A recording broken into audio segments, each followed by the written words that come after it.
This new research transforms those specific examples into global opportunity. It really is possible to have fisheries that are sustainable and profitable. And so we can end up with benefit to communities, benefit to economies, benefit to oceans. Most fisheries can be recovered from a biological state in less than 10 years, and we can see increases in profits well before that.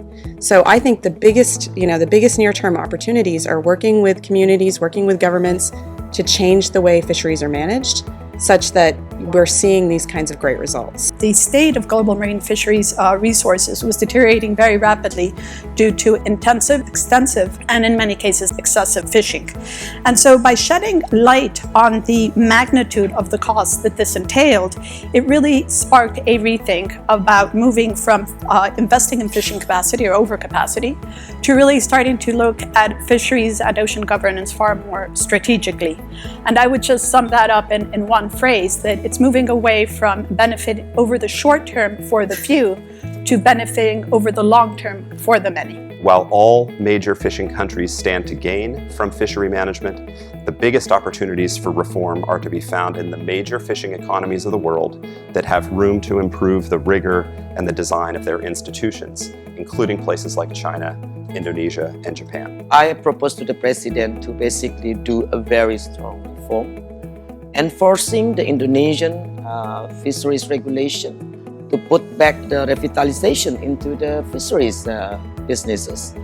If the boat is catch, then we have to think that this kind of thing is bring the national awakening. Basically, we have to do something out of it. I think it is to be recognized that catching more from the oceans is not, it doesn't offer a great expectation. Yes, we can recover many species as we have proved and achieve it, but we shouldn't expect huge more volumes from the ocean.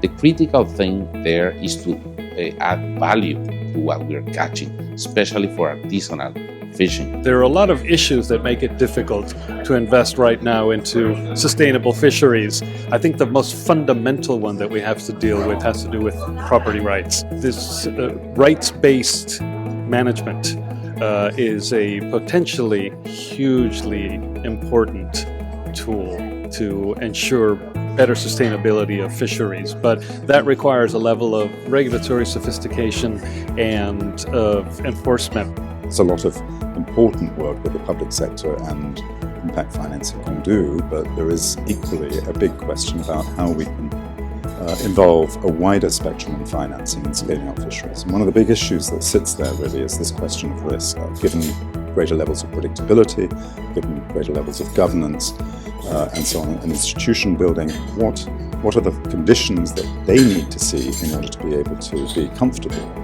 looking at financing fishing?